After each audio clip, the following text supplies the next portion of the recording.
Hoy vamos a avanzar en esta exposición que hemos estado realizando con respecto a esta patología del hombre caído, ¿no? Es decir, del ser humano real, tal y como nosotros lo conocemos y tal y como nosotros, en efecto, mantenemos esta condición. Hemos visto varios aspectos ya con respecto a este desarrollo y hoy tocaría el turno a la imaginación. Es decir, la imaginación también, en efecto, está duramente golpeada por nuestra condición caída, ¿no? Ya sabemos, por este trastorno radical que trajo consigo el pecado. Por eso vamos a hablar el día de hoy en particular de la patología de la imaginación. Y para empezar, habría que decir que la imaginación es una de las facultades más elementales del conocimiento humano, ¿no? O sea, la imaginación no aparece como algo secundario o algo irrelevante, sino que constituye ciertamente una de las facultades más importantes, más relevantes que posee nuestro conocimiento humano. Y su función principal, o sea, en este caso de la imaginación, es permitir al hombre representarse las cosas sensibles como tales. O sea, cuando nosotros, en efecto, estamos ante una cosa cualquiera de este mundo creado, la imaginación nos permite, en efecto, representarla. O sea, ofrecernos una imagen de esta cosa sensible tal y como se presentó ante nosotros.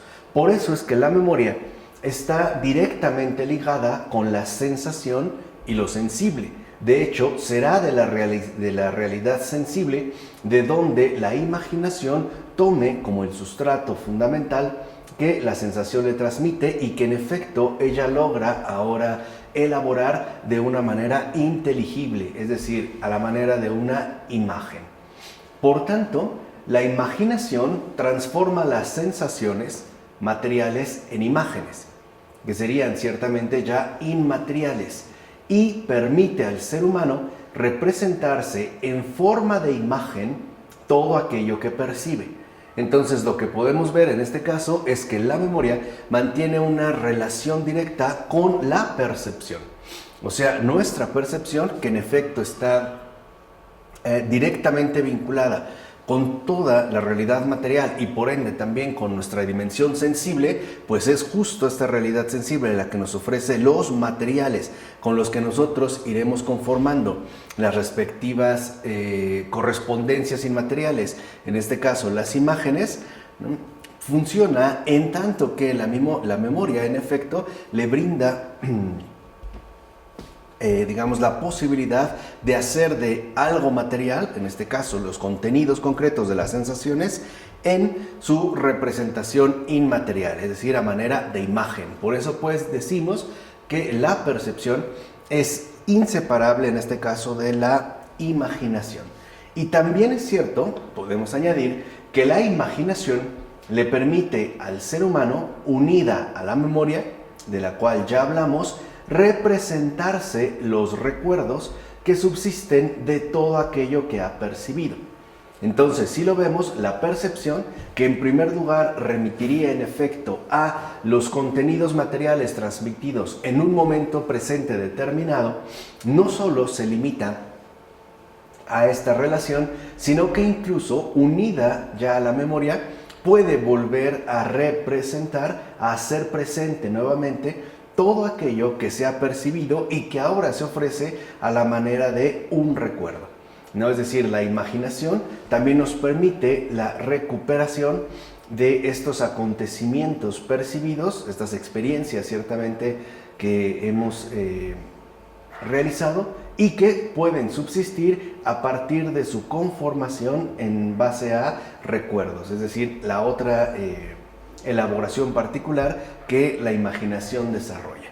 Así pues, la imaginación es la facultad de transformar unas percepciones sensibles en las imágenes correspondientes y asimismo reproducirlas cuando la memoria las recuerda, o bien cuando no son necesarias para orientar nuestro momento presente. Aunque también la imaginación posee la capacidad de crear, combinando varias de estas imágenes, ya sea en su totalidad o en parte, ¿no? Crear pues imágenes nuevas. Entonces podemos ver cómo la imaginación nos permite a nosotros transformar las percepciones sensibles, en este caso materiales, en imágenes inmateriales. Y además, no solamente se va a limitar a esta reproducción, sino que también la imaginación tiene, por así decirlo, una capacidad creativa. En tanto logra combinar ya sean algunas partes de las imágenes que ahora se han generado o bien las imágenes en su totalidad para dar paso a imágenes nuevas. Por tanto, la imaginación es susceptible de tomar la triple forma de una imaginación productora, una imaginación reproductora y una imaginación creadora, cada una de las cuales, por supuesto, se apoya en la anterior. Entonces podemos ver cómo la imaginación es una facultad, como en general cada una de las facultades que poseemos en tanto seres humanos, sumamente compleja.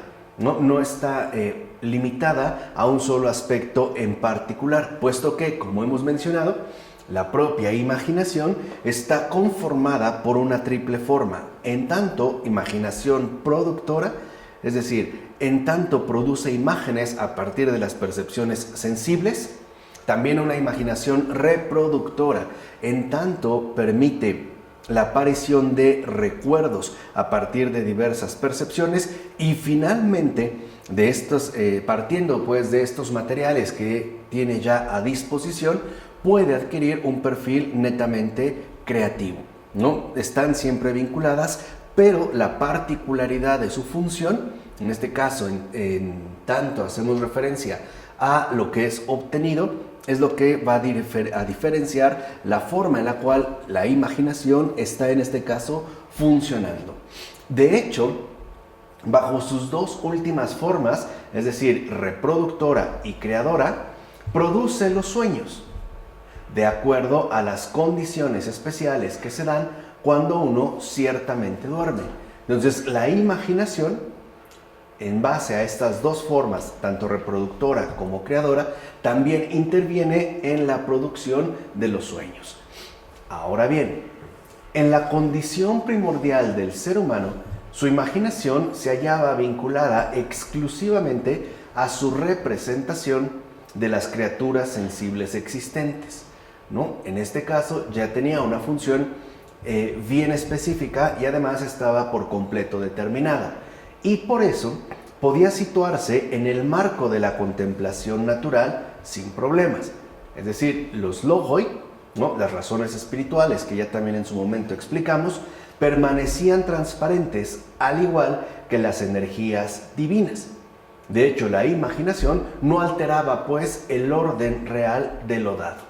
De ahí que el ser humano disponía de una imaginación buena dirigida hacia el bien, en la medida en que utilizaba las imágenes que ahora había producido de las criaturas justo para elevarse y elevarlas a ellas hacia su creador. Entonces la imaginación estaba perfectamente ubicada en tanto, digamos, la capacidad que se le había asignado.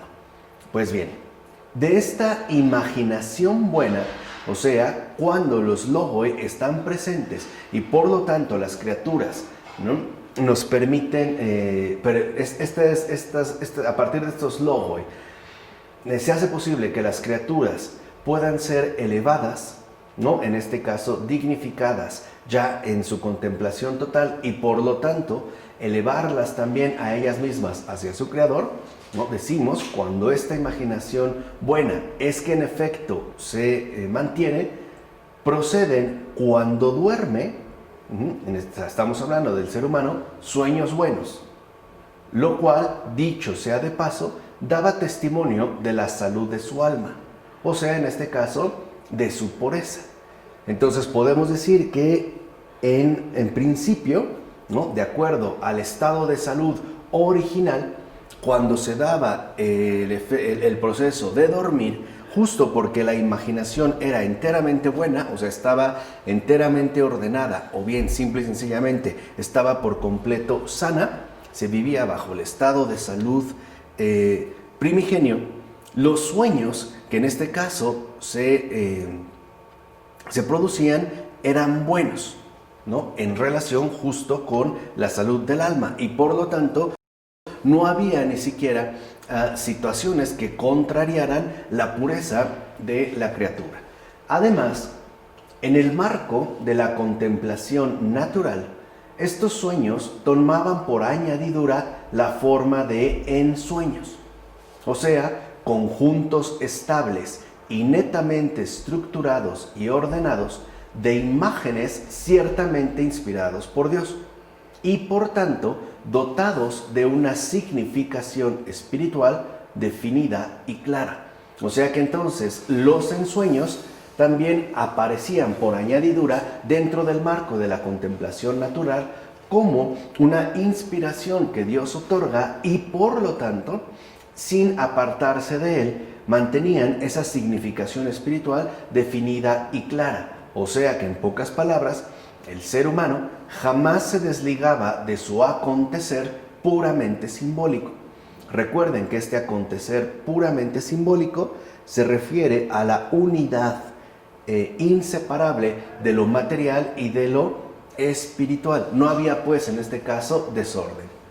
Por supuesto, a la imaginación se le dejaba un sitio en el marco de la contemplación natural, pero no más allá. O sea, estaba aparte, ¿no? Lo que les decía, perfectamente bien ordenada. En efecto, en el ámbito del conocimiento directo de Dios no se la admitía, puesto que Dios es trascendente a todos los seres creados y por tanto es infinitamente superior a toda representación sensible. Entonces, si bien es cierto, la imaginación tenía un lugar, y además un lugar importante dentro de la contemplación natural, no pasaba literalmente ya al ámbito del conocimiento directo de Dios, puesto que éste no remitía a una figura sensible en particular y por lo tanto tampoco era susceptible de algún tipo de representación sensible. Ya fuera, por ejemplo, ¿no?, que se hiciera una representación imaginativa, es decir, particular, bajo la forma de una imagen, fuera la que fuera, ¿no?, incluso partiendo de la propia capacidad creativa de la imaginación, o bien incluso de hacer una representación inmaterial de una figura determinada, o sea, en este caso, de alguna criatura sensible. Es decir, que Dios está sencillamente, de una vez para siempre, más arriba que todo y más allá de todo pensamiento. Por eso se mantenía en ese estado de pleno acontecer simbólico. No se podía, pues, estrechar a la capacidad asignada a las facultades del ser humano. Lo cual, en efecto, permitiría, en este caso, aclarar lo siguiente. La unión con Dios en la contemplación no es posible. No es en la contemplación donde uno alcanza la unión con Dios, sino únicamente a través de una oración pura. O sea, no solo en el ámbito, digamos, propio de la contemplación, sino más bien en el acontecer íntegro de la oración. Es decir, presuponiendo la ausencia de toda representación del tipo que sea. Y esto es importante. De hecho, cuando uno pasa en efecto de la contemplación a la oración, lo primero que se experimenta es una ausencia purificadora. Es decir, nuestros hábitos representacionales habituales quedan ciertamente ya de lado. ¿Por qué? Porque no están, digamos, diseñados para poder acceder a esa representación de Dios. En cambio, ahí se supera toda representación y se da pie, en todo caso, a la comunión. De tal manera que esta representación del tipo que sea, o sea, basada, como lo hemos visto, en la realidad sensible, y que pudiera ser una representación de pensamiento en particular, una idea que yo he intentado buscar, o bien una imagen que en efecto la imaginación me ofrece, quedaría ya por completo descartada, ¿no? Por eso es fundamental que nosotros entendamos cómo en la contemplación no se da la unión con Dios, sino a través de la oración. De hecho, podemos decir, en este nivel de la contemplación, la imaginación deja de producirse durante el sueño. Y esto también es un aspecto fundamental. O sea, cuando nosotros estamos en el nivel de la contemplación natural, la propia imaginación dejará ya de producirse, dejará de laborar durante el sueño, lo cual en efecto procura el descanso profundo. Y por eso los ensueños van a ser sustituidos por las visiones divinas. Entonces aquí podemos mencionar al menos dos aspectos fundamentales. Cuando uno posee salud del alma, o tal como se ha venido describiendo, ¿no?, en el estado primigenio de nuestra condición creada, la imaginación como tal deja de funcionar durante el sueño. ¿Por qué? Porque ya no tiene una relación o un contacto directo con la realidad sensible. Y esto trae consigo la aparición de un descanso profundo.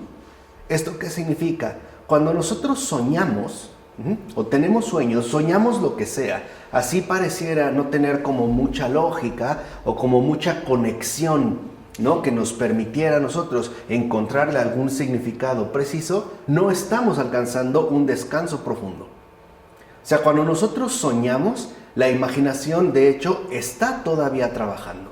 Esto significa que estamos saturando el alma con nuestras propias producciones. Es decir, con lo que nosotros, en este caso, estamos elaborando. De otra parte, cuando se alcanza el descanso profundo, sobre todo a partir de este estado de salud primordial, entonces estos ensueños que se manifiestan justo como las inspiraciones de Dios, dan paso a las visiones divinas, que no es otra cosa más que la presencia, ¿no?, manifiesta de Dios, en base a que la imaginación ya no está, por así decirlo, interfiriendo, ¿no? Y esto es como muy importante de tener en cuenta. El hecho, pues, de cómo cuando aparecen estas visiones divinas, literalmente nosotros ya no estamos ante imágenes, ¿no? Esto se puede ver, por ejemplo, en muchos santos que han tenido visiones divinas y que en efecto detectan que no se trata de una imaginación. En primer lugar, porque esta visión no está tomada del mundo sensible. Y en segundo lugar, porque no tiene nada que ver con la actividad de la imaginación. O sea, una visión divina es obra de Dios, no producto de una imaginación excitada, o en este caso, vamos a decirlo así, ya también trastornada. Más bien, lo que sí podemos decir es, pues, que estas visiones, cuando se presentan, no son imágenes, sino que son producidas en el espíritu del hombre por el propio Espíritu Santo. Justamente por eso son visiones. No por lo que yo imaginé o por lo que yo supuse, porque en todo caso pudiera darse, por ejemplo, el hecho de que una persona no tenga una visión, sino más bien una alucinación. Y la alucinación no es más que un efecto de la patología de la imaginación. Entonces no podemos confundir nosotros visión con alucinación, ¿no? O en este caso, inspiración con representación. Ahora, a causa del pecado ancestral, la imaginación se vuelve un instrumento para separarse de Dios. De hecho, a partir de este momento, ¿no?, a partir de la caída, el ser humano va a llenar con sus propios productos su espíritu vacío de Dios. Es decir, ahora, ¿no?, al parecer quedaríamos como saturados por nuestras propias representaciones. Es decir, con los propios productos que en base a nuestras respectivas potencias humanas seríamos capaces de elaborar. Por eso San Atanasio, por ejemplo, dirá que al llevar su pensamiento a lo que no es, transforma el poder que hay en ella y lo utiliza para volverse hacia los deseos que ella misma ha imaginado. Entonces ya no hay como una referencia directa hacia Dios, sino que ahora la imaginación se mantiene cautiva de de los propios deseos o desórdenes que el alma posee y que ahora busca en efecto dotarles de alguna base de representación. ¿no? Los trata de hacer, pues, en este caso, presentables. Así es como el ser humano, ignorando ya el mundo espiritual, se va a construir mediante su inteligencia y su imaginación un mundo de fantasía. Y aquí, en efecto, podríamos distinguir, ¿no?, entre imaginación como tal y fantasía. Porque la imaginación, como dijimos en principio, está sustentada en la percepción sensible, mientras que la fantasía no es otra cosa más que el producto, en este caso extraviado, de una imaginación caída. Porque este mundo de fantasía, al que además, ¿no?, quedaremos como mucho más adheridos en la manera en la que suponemos que se corresponden con nuestros deseos sensibles y con las pasiones que se han desarrollado en nosotros, ¿no?, decimos de este mundo de fantasía, más bien remite a un mundo completamente irreal, o sea, en este caso, fantasmagórico. Nuestras fantasías no remiten, pues, a nada real y concreto, cosa que la imaginación sí contiene. Una fantasía no es más que una alucinación, producto, pues, de la patología de la imaginación. Por eso dirá San Gregorio de Niza que nada de lo que aparece en el mundo aparece tal como es. Y esto es muy importante, sino que según nuestras imaginaciones engañosas, es decir, ¿no?, según la patología que ahora padecemos en nuestra imaginación, el mundo nos muestra unas cosas por otras, riéndose de las esperanzas de sus ingenuos admiradores, camuflándose además él mismo bajo el engaño de las múltiples apariencias. Entonces podemos decir que, de acuerdo con San Gregorio de Niza, el mundo en su conjunto aparecerá, pues, como un engaño de múltiples apariencias. Ya no podemos acceder a las cosas como realmente son, sino que nos mantenemos en una espesura de múltiples apariencias. Y tales apariencias, por eso, ya no nos recuerdan a Dios para nada, sino que son enteramente opacas y confusas, es decir, que son apariencias llenas de confusión y engaño.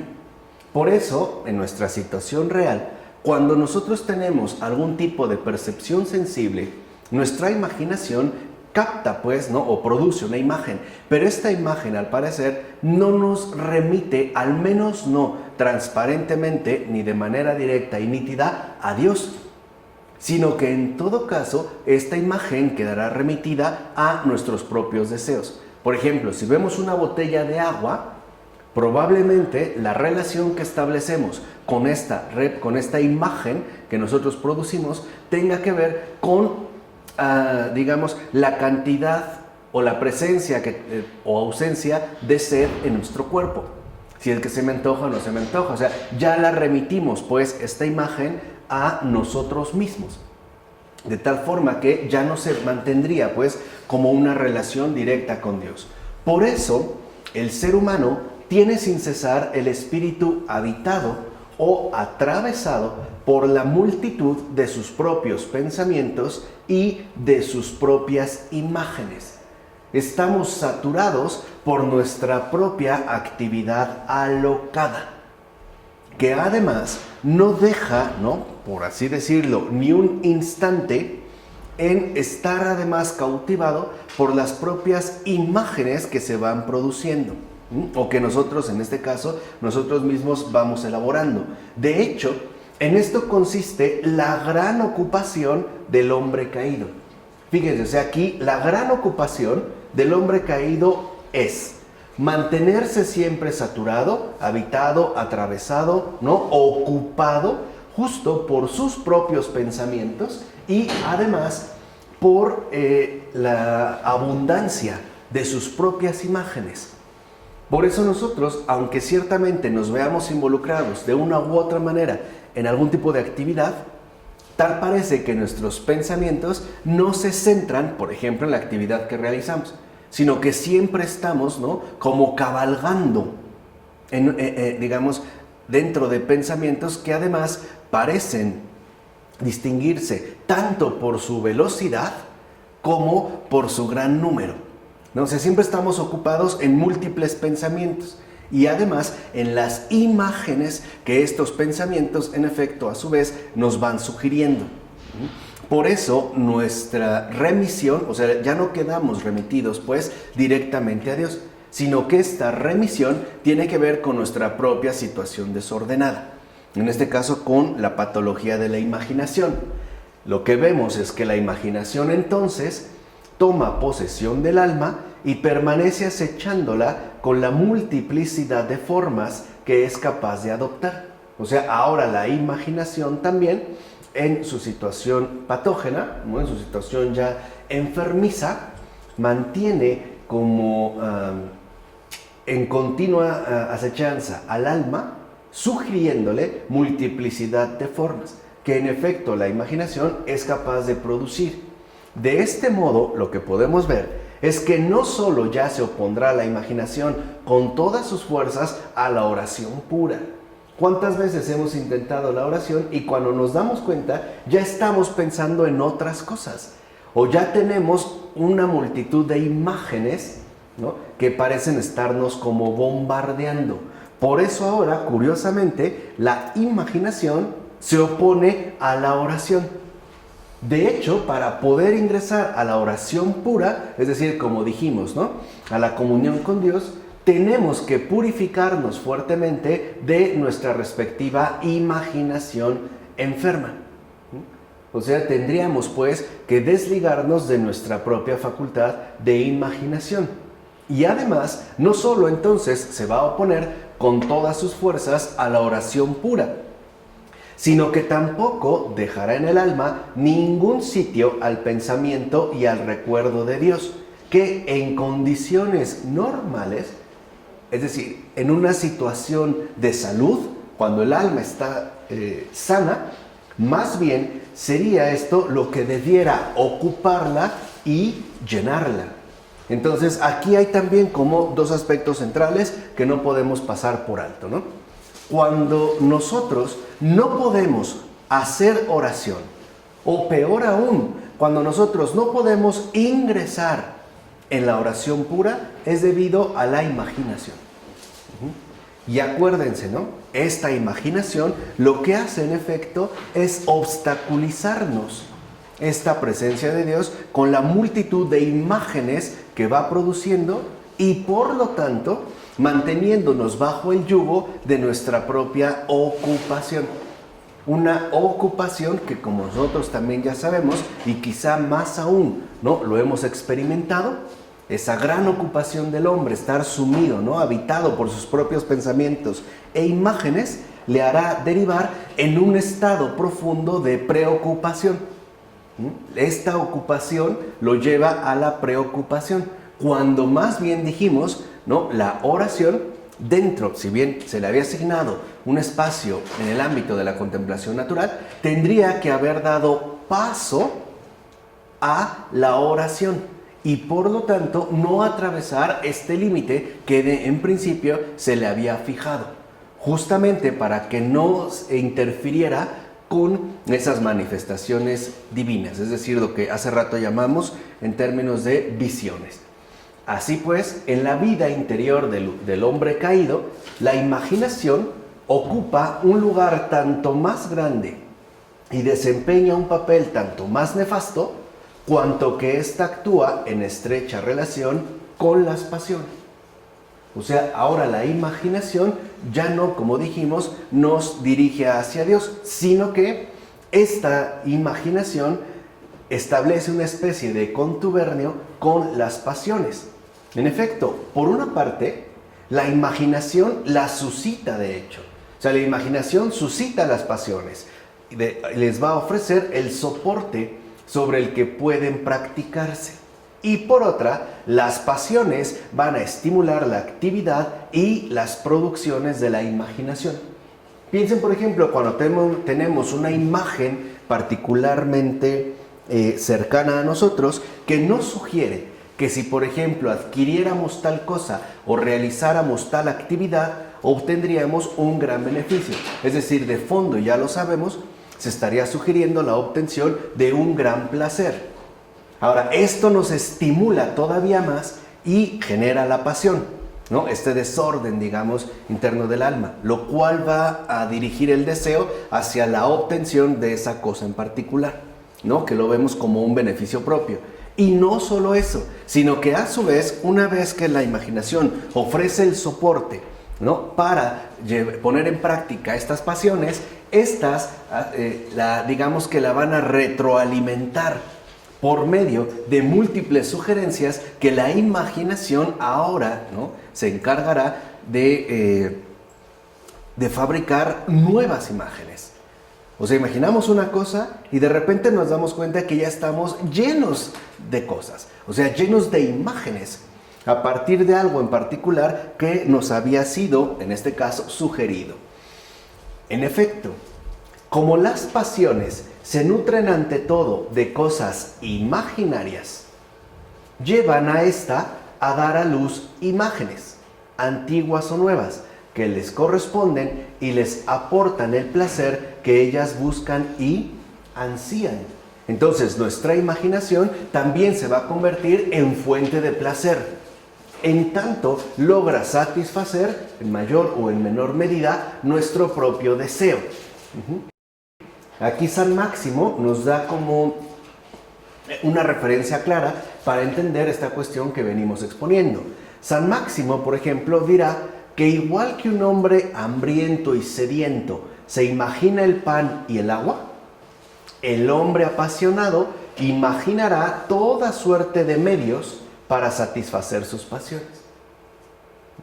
Aquí me parece que queda claro con esta afirmación que hace San Máximo el Confesor. O sea, así como un ser humano, ¿no? Hambriento y sediento, imagina el pan y el agua, e incluso no solo la imagina, sino que de cierta manera disfruta de esta imagen y más aún, ¿no? Se siente profundamente excitado, pensando o suponiendo la obtención, o más bien, ¿no? La satisfacción de este deseo. El alma también va a producir, ¿no? O sea, el alma apasionada, es decir, trastornada por las pasiones, va a imaginar toda suerte de medios para poder en efecto alcanzar el placer.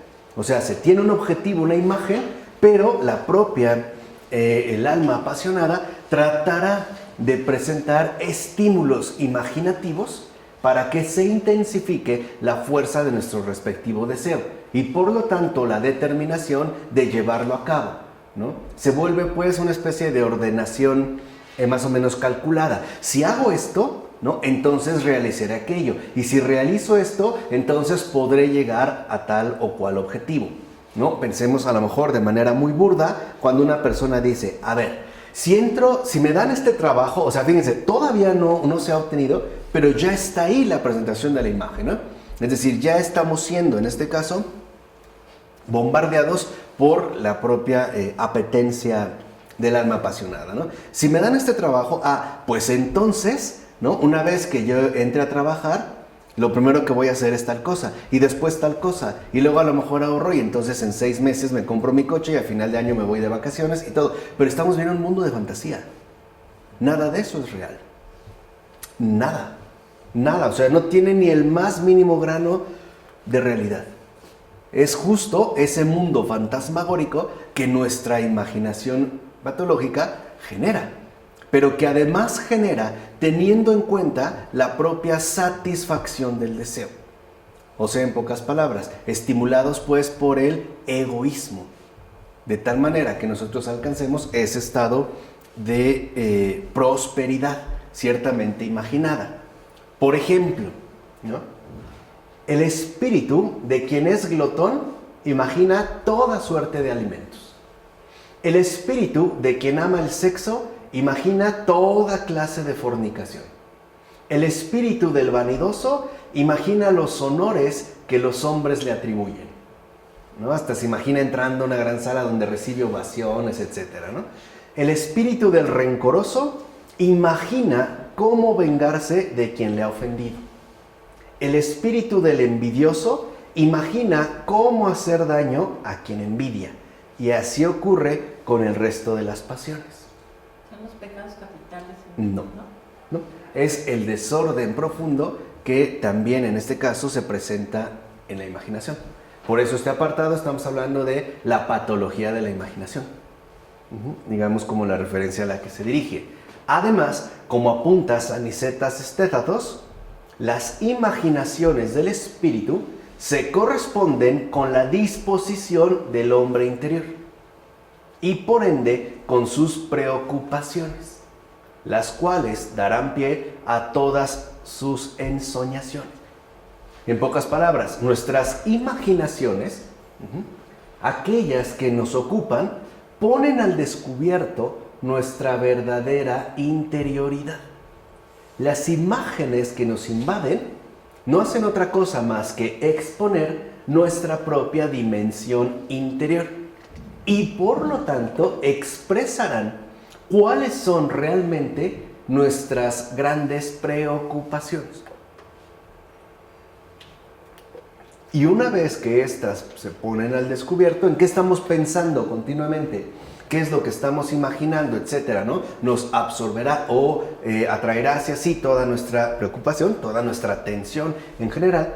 De ahí entonces se van a desatar todas nuestras respectivas ensoñaciones, ¿no? De tal manera que viviríamos en un mundo como de ensueño, ¿no? Totalmente, en este caso, irreal.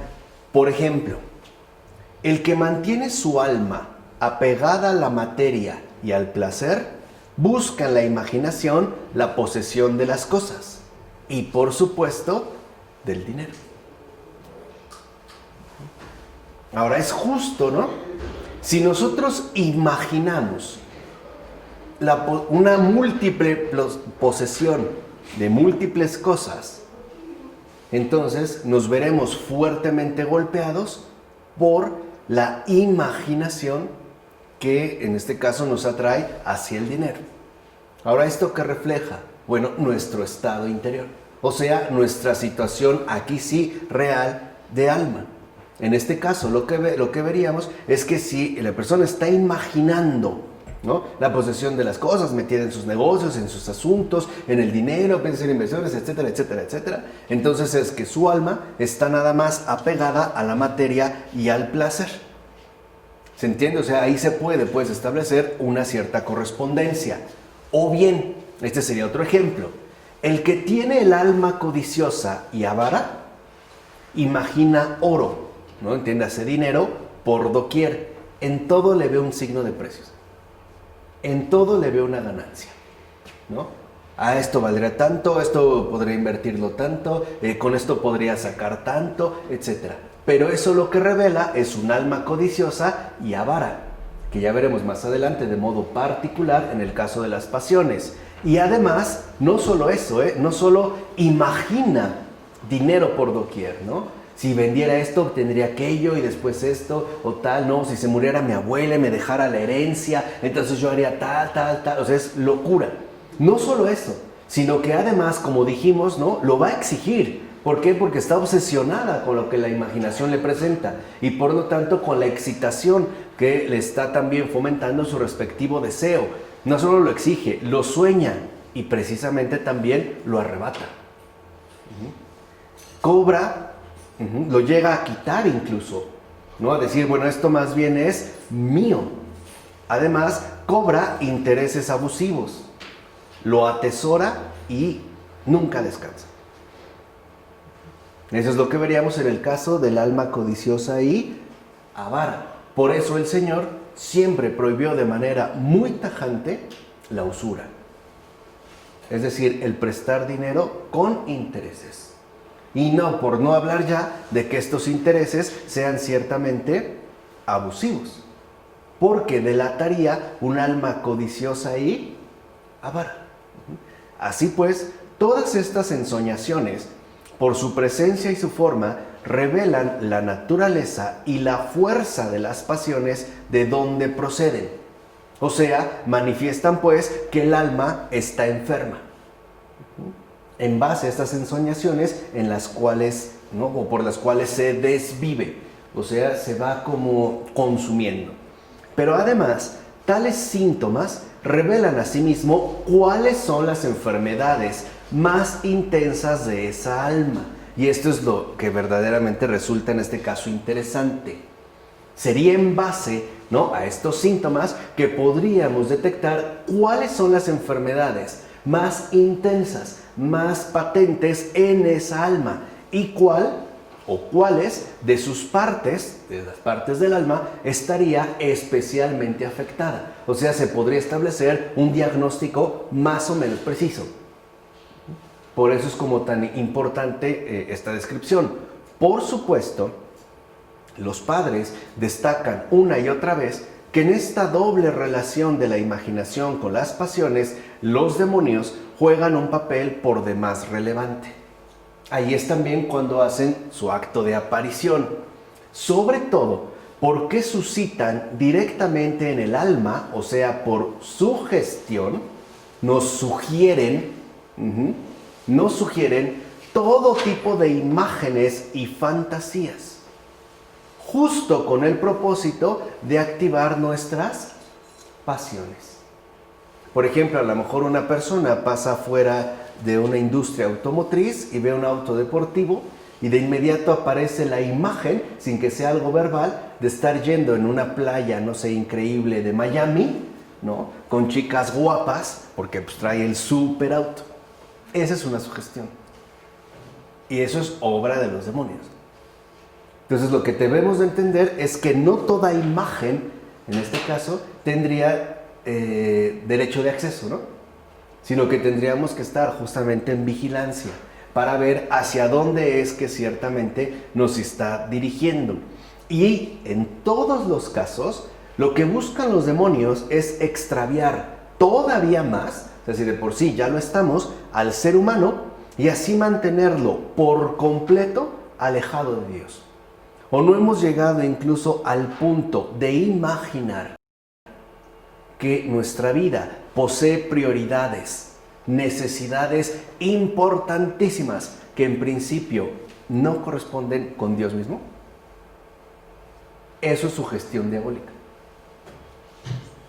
Eso es sugestión. O sea, puede ser que muchos de nosotros incluso imaginamos y estamos convencidos de que nuestra vida particular en este mundo tiene necesidades, ¿no?, reales, etcétera, importantísimas, que no me llevan directamente a Dios. En pocas palabras, incluso podemos llegar a un punto donde imaginamos que tendríamos mil y un cosas importantes, necesarias, imprescindibles, menos a Dios. Esa es sugestión diabólica. Porque su propósito es que a partir de nuestro extravío, nosotros nos mantengamos por completo alejados de Dios. Que no haya pues ni siquiera la más mínima rozadura, ¿no?, el más mínimo roce entre el alma y el creador de esta alma, ¿no?, en este caso también, como lo hemos mencionado, del bien. De hecho, y esto es muy importante, las imaginaciones resultan ser la principal forma que toman las sugerencias demoníacas para llevar al ser humano al pecado. Fíjense, no se trata tanto de elaboraciones discursivas o de planteamientos estrictamente teóricos, no, son imágenes. O sea, es como un bombardeo de imágenes, ¿no?, que en efecto es la forma principal que adoptan las sugerencias demoníacas para, como dijimos, despertar, estimular las pasiones y por ende hacernos incurrir en pecado. Por tanto, la imaginación aparece entonces como la principal puerta de entrada en el alma de estas sugerencias diabólicas. Fíjense, entran a partir de una imaginación. Por ejemplo, vamos a alguna casa y a lo mejor vemos un fajo de billetes en una mesa. La primera imagen quizá que se nos puede presentar es lo que podría comprar con ello. E incluso ya hasta supuse que me lo gasté y que lo estoy disfrutando. Esto despierta la pasión, no es un argumento, ¿no? No es discursivo, de tal manera que yo me vea fuertemente tentado a incurrir en ese acto en particular. Lo vemos pues en el caso de la imaginación. Por eso escribirá San Ezequiel que por medio de la imaginación engañosa, los demonios nos empujan siempre a pecar. Siempre. O sea, la puerta de entrada al alma, ¿no?, que utilizan los demonios son las imágenes. Lo harán por medio de imágenes. Piensen cómo muchas veces, no sé, puede ser a lo mejor un ejemplo simple, pero creo que es ilustrativo, ¿no? Cuando una pareja termina, ¿no?, nosotros imaginamos que la otra persona está increíblemente feliz o que la está pasando muy bien, menos nosotros. Que nosotros somos los infelices, los desdichados, la otra persona ya tiene su vida, ya la hizo increíble, etc. Y nosotros simple y sencillamente nos vemos en imagen, ¿no?, en un estado lastimoso y además en un estado deplorable. Pero no tiene ni un gramo de objetividad. No es más que una ¿qué? Imagen. ¿Cuántas veces a lo mejor en la calle encontramos a otra persona y esta persona volteó, no nos reconoció o iba tan distraída en su gran ocupación, ¿no?, centrada, absorbida por sus propios pensamientos, que hizo un gesto y se fue? Y nosotros desarrollamos una imagen de completo desprecio o rechazo. Si esa persona me odia, ¿no? Y a lo mejor de ahí pasamos a algo más. ¿Qué le hice, no? Por el contrario, si me debe la vida, ¿no?, es gracias a mí que ha logrado, ahora muestra su ingratitud, ¿no?, le muerde la mano a quien le dio de comer y terminamos justo en locura. Hasta que, como lo vemos, ya incurrimos en pecado. Por ejemplo, hablando mal del prójimo. O iniciando una especie de guerra silenciosa. Por eso, y entre paréntesis lo menciono, es tan importante que estemos alerta con la imaginación durante el uso de las redes sociales. Facebook es el gran especialista para suscitar imágenes. ¿No es curioso que muchas personas que frecuentan el Facebook tengan como sugestiones particulares que los terminan incluso desanimando y o entristeciendo? Por ejemplo, por ahí encontraron, ¿no?, a un ex amigo de la secundaria que no habían visto durante muchísimos años y ahora lo ven con unas fotos donde está en Egipto o donde está en, no sé, en Río de Janeiro o donde están las pirámides de Teotihuacán, ¿no? Y lo vemos súper bien. Entonces esa imagen, ¿no?, parece establecer un duro contraste pensando que mi vida, en pocas palabras, es un vil fracaso. O las relaciones que tienen, si esta persona hace, tiene, deshace, y yo, ¿por qué no?, etcétera. Piensen por eso, ¿por qué es tan importante hoy en día, ¿no?, el impacto de lo visual? Instagram. Como tiene que suscitar una imagen. Por ejemplo, en este caso, una imagen de perfección y además una imagen de total éxito, ¿no? De tal manera que nosotros incluso podríamos sentirnos fuertemente tentados hacia el resentimiento, o hacia la tristeza, o hacia la depresión, o incluso hacia el odio. Bueno, de hecho, sin la imaginación, Satán no puede suscitar pensamientos ni exponerlos al espíritu para engañarlo. O sea, sin la imaginación, Satán no podría engañarnos jamás. Eso es algo que dijo San Ezequiel de Batos. Así pues, por eso lo debemos de tener muy en cuenta, la imaginación es siempre, siempre, siempre el principal instrumento de la acción demoníaca sobre el alma humana. Siempre. O sea, el principal instrumento, ¿no?, que utiliza Satán, en general la acción demoníaca sobre el alma humana, se da siempre a través de la imaginación. Por ahí va a entrar siempre y en todos los casos.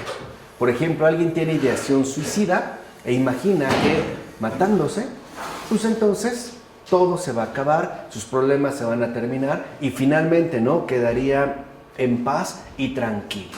Ahora veamos, esta sugestión demoníaca se da tanto en el estado de vigilia como en el del sueño, No solamente en el estado de vigilia, por eso al principio habíamos hablado del sueño. Y dijimos cómo, cuando cesa la imaginación, uno entonces alcanza un sueño, un descanso profundo. lo cual da pie a la presencia de Dios no representable. Es decir, no podemos tener una imagen. Por eso una persona, ¿no? Lo dijimos, que se jactara de soñar diario, lo que está diciendo es que no tiene descanso profundo, no está descansando. De hecho, no sería más que un reflejo de la agitación interior que de hecho le va consumiendo. Entonces, es fundamental que entendamos cómo esta imaginación, ¿no?, que emplea siempre Satanás para someter al alma humana, se da tanto en el estado de vigilia como en el del sueño. En efecto, mediante la imaginación, los demonios hostigan al ser humano, buscando no solo empujarle a pecar y despertar o excitar sus pasiones, sino que también busca perturbarlo de múltiples maneras.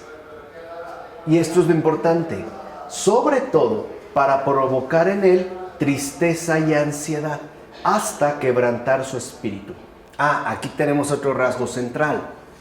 ¿Qué es lo que nos lleva al quebrantamiento del espíritu? A doblegarnos, a entrar en un estado incluso profundo de abatimiento. ¿Qué es realmente lo que nos lleva a esa situación deplorable? La tristeza y la ansiedad. Que en principio, si lo vemos, no tiene por qué verse reflejada mediante una incitación a pecar. No es necesario. No sería pues el principal objetivo, ¿no?, como lo mencionamos hace un momento, que solamente seamos conducidos mediante la imaginación a pecar. Claro que esto se da, y también es parte de la acechanza demoníaca, pero en realidad lo que se busca en principio mediante la imaginación es provocar en el alma una dura turbación de todo tipo, porque será a partir de esta turbación que entonces el alma irá adquiriendo cada vez más tristeza y ansiedad, hasta llegar el punto en el que se verá por completo abatida.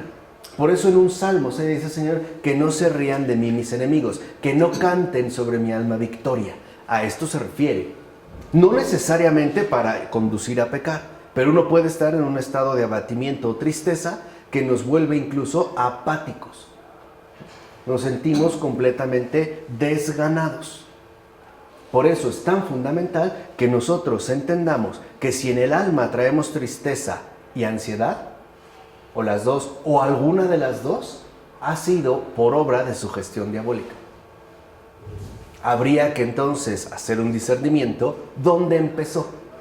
¿Cuál fue a lo mejor la primera imagen o impresión que se me dio? Y de ahí, ¿qué es lo que fue ocurriendo? Por eso será, dijimos, ¿no?, que es por medio de la imaginación, por el modo en el cual los demonios esclavizan al ser humano. Por tanto, el ser humano ha hecho de la imaginación que le había sido dada como puente hacia Dios, un puente por el que pasan los demonios, como dice San Barsanufio. ¿Cuántas veces, por ejemplo, hacemos una llamada a nuestro esposo, esposa, amigo, amiga, compañero, novio, novia, pareja o qué sé yo, y no nos contesta y de entrada imaginamos mil y un cosas? Ya está con otra, ya no me quiere, y empieza la tristeza o empieza la ansiedad, o el hijo, ¿no? Y como ahorita nosotros estamos fuertemente bombardeados por esta ola tan triste y terrible de violencia que se está generando con desapariciones, homicidios, asesinatos y especialmente, lo sabemos, feminicidios, pues si mi hija que fue a la escuela, a la secundaria, no llega y ya lleva 1 hora de retraso, literalmente estoy al borde de volverme loco. Ahora, lo que quiero que entiendan es que no se trata de que no nos preocupemos, sino de que no permitamos que nos veamos quebrantados por la influencia demoníaca. Ese es el punto. Eso sería, en este caso, lo más importante. O a veces, a lo mejor la mujer, ¿no?, su esposo se levantó y no le dio los buenos días y ya imagina que no la quiere, que la va a dejar. A veces puede darse que sí, a manera de una intuición. Pero en principio lo que quiero que entiendan es una imaginación. ¿De acuerdo?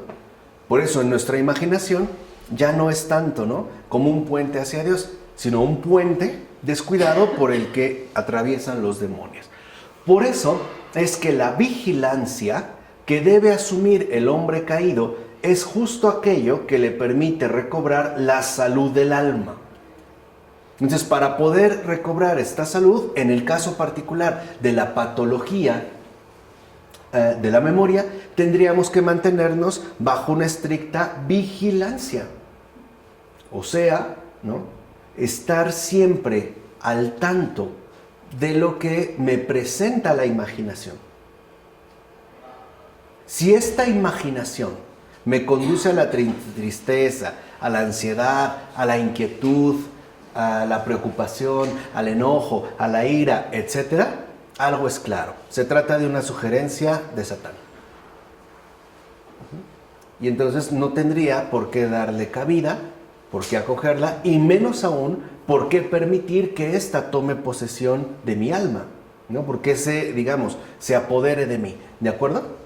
Ahora pasamos entonces, finalmente, para terminar ya con esta patología del hombre caído, a la patología de los sentidos y de las funciones corporales. Fíjense, ahí también se va a presentar una profunda patología. Acabamos de exponer pues la patología de la memoria. Ahora veamos la patología de los sentidos y de las funciones corporales. ¿Qué pasa en este caso? Ciertamente, el pecado ancestral introduce cambios, produce desviaciones y engendra enfermedades, no solo a nivel de las facultades del alma, no solo ahí. En efecto, las funciones corporales y los sentidos humanos, es decir, la forma en que el ser humano se sirve de los diferentes órganos de su cuerpo y los modos en que percibe las cosas, se hallan también pervertidos y por ello enferman.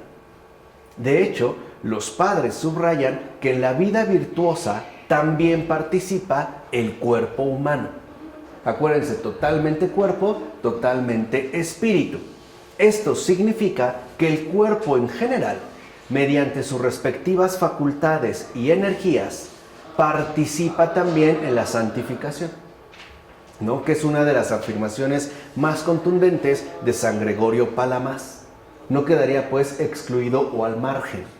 Es decir, que el cuerpo a sí mismo está llamado a ser deificado con el alma. Y una de las funciones elementales del cuerpo es servir de instrumento al alma en su relación con la creación material. O sea, fomentar ese vínculo de lo inmaterial con lo material.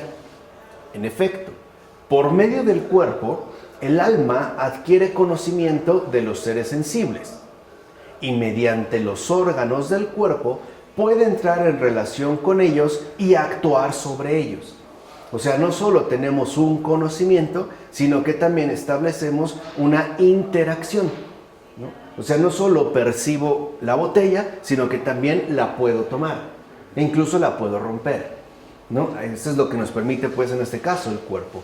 Por tanto, la percepción sensible, que es puerta del conocimiento de los seres sensibles, es un proceso tanto somático como psíquico.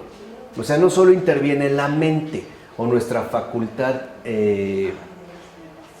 inteligible, sino que también es somática. En tanto, es inseparable de nuestra realidad corporal, es decir, de nuestra condición encarnada. Ahora, en la base de la percepción sensible se encuentra la sensación, es decir, la modificación física de un sentido al contacto con un objeto material, ¿no?, lo que nosotros llamamos a secas sensación. O sea, esa modificación física que recibe uno de nuestros sentidos al entrar en contacto con un objeto material. Ahora, interviene entonces una segunda operación. Primero tenemos la sensación, después interviene ya una segunda operación, en la que el dato sensorial que previamente hemos obtenido es interpretado por todas las facultades del alma que contribuyen al conocimiento. Procesamos, pues, este dato que hemos recibido. Y esta interpretación que elaboramos es tanto objetiva, porque está remitida, ¿no?, al objeto con el que entramos en contacto, como subjetiva. En tanto, mis facultades se mantienen en una estrecha relación. Por tanto, la forma de la percepción sensible está inevitablemente en relación con el estado espiritual del sujeto que percibe. Por eso nuestras respectivas interpretaciones no son nunca neutras. O sea, lo que nosotros decimos acerca del mundo tiene que ver con nuestro estado espiritual. No podemos dar una especie, ¿no?, de interpretación totalmente neutra, porque también nosotros mantenemos no solo una postura particular en el caso de la percepción, sino que también mantenemos una postura en nuestro respectivo estado espiritual.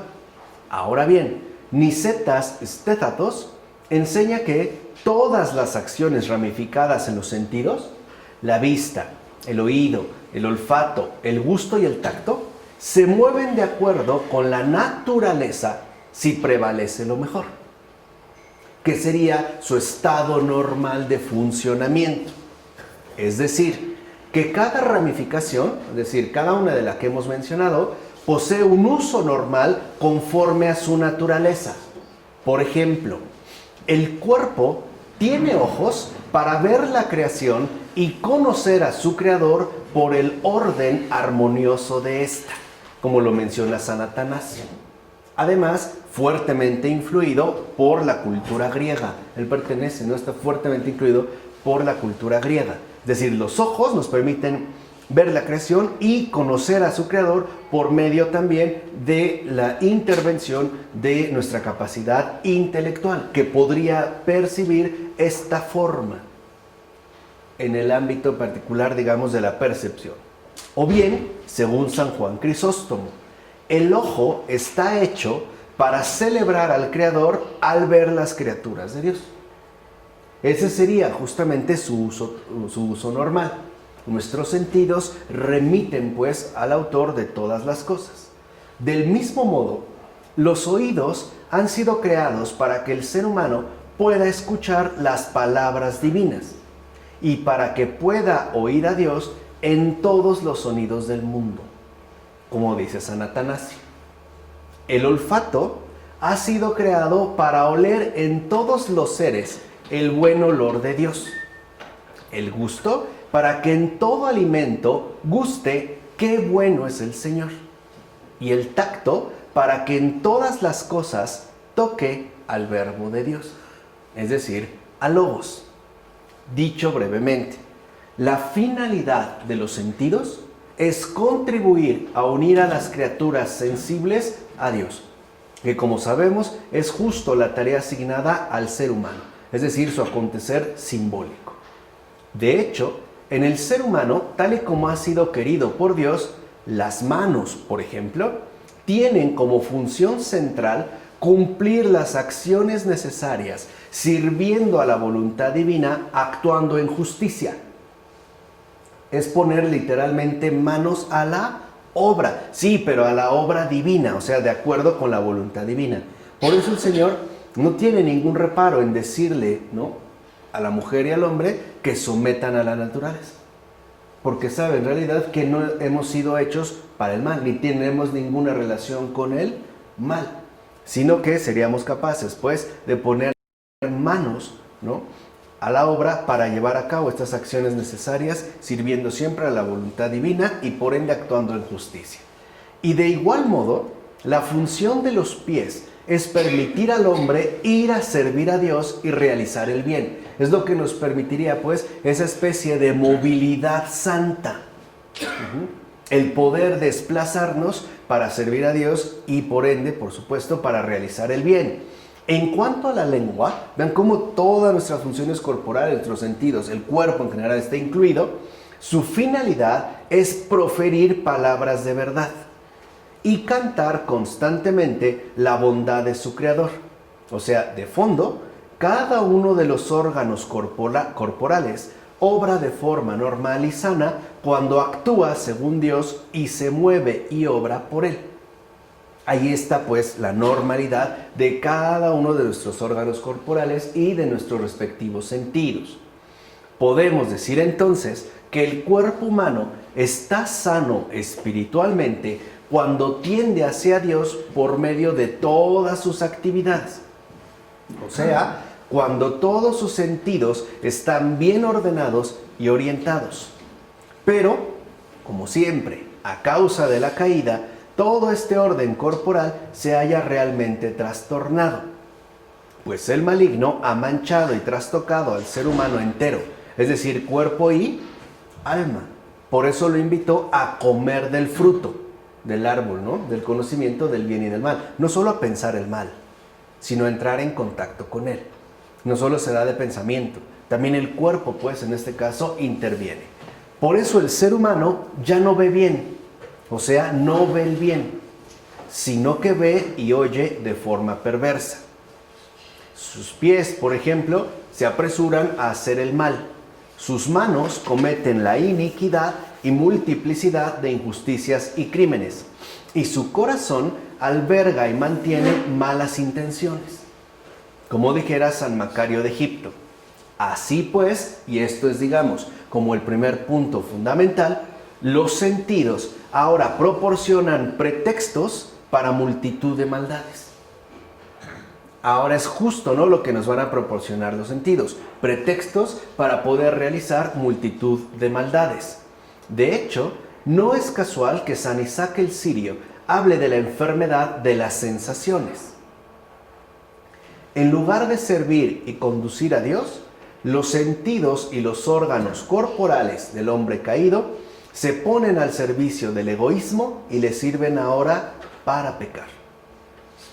Así pues, apartadas de Dios, las facultades cognitivas dejan de interpretar el dato sensible según el espíritu. O sea, ya nos vemos como apartados de la verdad. Por tanto, y este es como el efecto principal, ahora la percepción se vuelve subjetiva y variable. Pues ya no concuerda con la realidad, es decir, con la verdad, con el espíritu objetivo de los objetos. Y por eso podemos entrar en múltiples disputas. Pues puede ser que a lo mejor la percepción sensitiva de una persona con respecto a una bebida sea que está muy caliente. Y a lo mejor para otra persona diga que no, que está muy fría. O en la comida, ¿no? Especialmente, digamos, picante. Para alguien puede ser que pica horrores, cuando otra persona no pica absolutamente nada. Para alguien puede estar increíblemente salada y para otra persona puede estar completamente falta de sal. Pero es porque nuestra percepción está pues también trastornada. O sea, ya no concordamos con la realidad de los objetos. O sea, ya no tenemos esa ordenación objetiva según el espíritu, ¿no? En este caso, según el espíritu de la verdad. De hecho, la percepción del hombre caído se reduce a una proyección de la conciencia de cada uno. O sea, impera por tanto el parecer en lugar de la realidad plena del aparecer. Bueno, ahí lo sustituimos, ¿no? Ya no estamos realmente en el aparecer, sino que ahora nos situamos en el parecer. Pues a mí me parece que, o sea, impongo una mera perspectiva netamente subjetiva. Y al ser subjetiva, por supuesto que será variable, no solo en mí, sino entre todos y cada uno de nosotros. Además, tal parecer cambia según la forma, la distribución y el grado de los deseos apasionados. O sea que no puede mantenerse en una estabilidad dada. Nuestro parecer es mudable. De hecho, continuamente estamos cambiando de parecer. ¿Qué es lo que le causa? ¿Qué es lo que causa esto? El hecho de que ya en base a la condición caída, ya no estamos insertos dentro de esa realidad objetiva según el espíritu, sino que ahora más bien hemos quedado remitidos a nuestro propio posicionamiento subjetivo. Esto es lo que hace pues que se genere el conflicto. Ahora bien, a pesar de que todos los seres humanos perciben por medio de sus sentidos la realidad más o menos de la misma manera, esto no significa que su percepción sea objetiva, sino que manifiesta la coincidencia de las subjetividades. Dirán los padres, esto sería más bien resultado de su común decadencia. Es decir, de la manera en la cual nosotros ciertamente imponemos la subjetividad. Es decir, Tal común decadencia, o sea, la coincidencia de las subjetividades, apunta a esa unicidad fundamental de las deformaciones que ha sufrido la facultad perceptiva de todos los herederos de Adán y Eva. O sea, siempre estamos expuestos, aún en nuestros sentidos, al error y a la confusión. A veces confundimos a las personas, ¿no? Es que era igualito, ¿no? O me pareció haberte visto, o me pareció ver tal cosa, pero no estoy seguro. O sea, nuestro parecer ya no se sostiene. Y es una herencia que en todo caso conduce a que todas las facultades sensibles y corporales del ser humano actúen más bien al revés, que es justamente lo que ha ocurrido. San Atanasio, por ejemplo, dirá al respecto: de forma que mueve las manos hacia el objetivo opuesto, haciendo que incluso cometan el asesinato. En lugar de ayudar y realizar el bien, ¿no?, nos vamos en sentido contrario. Desvía los órganos sexuales hacia el adulterio, en vez de hacia la procreación legítima. Hace que la lengua, en lugar de palabras de bendición, pronuncie maldiciones, injurias y falsedades. La boca no proclama la verdad, sino que se adhiere a la mentira. Aquí vemos pues cómo también nuestro cuerpo está enfermo. ¿Por qué unos leen la escritura y la aceptan y otros no? Otros también como muy bonita, pero ya... Por causa todo esto. Causa de todo este desorden y de, digamos, como de la imposición de la subjetividad, ¿no? ¿Qué tanto corresponde o no con mis propios deseos? ¿Qué tanto se ajusta, en este caso, a los movimientos interiores que tiene mi alma? En esa medida podrá obtener aceptación o bien rechazo, ¿no? Es lo que pasó con el propio Jesús. Cuando empieza a decir literalmente, ¿no?, el perfil fundamental del creyente cristiano, ¿no?, en general del discípulo, pues muchos lo abandonan, ¿no? Y le dicen, ¿no?, palabras duras son estas, ¿no? ¿Quién las podrá aguantar? Entonces lo que vemos ahí que se pone al descubierto es que en este caso ya la imposición de la subjetividad rechaza aquello que no le acomoda o que simple y sencillamente no le agrada, ¿no? Con lo cual no quiere tener ningún trato. Por eso es que se da, digamos, este rechazo. Además, dirá también San Atanasio, mueve de nuevo las manos y les hace golpear y robar a los seres humanos, nuestros semejantes. Desvía los pies hacia la agilidad para derramar sangre. El estómago, ya hablaremos de la gastrimargía, ¿no?, en su momento como una de las pasiones principales. El estómago corre hacia la embriaguez y hacia una saciedad siempre insatisfecha. O sea, hay un trastorno completo. Esto se ve muy bien en las imágenes de guerra, ¿no?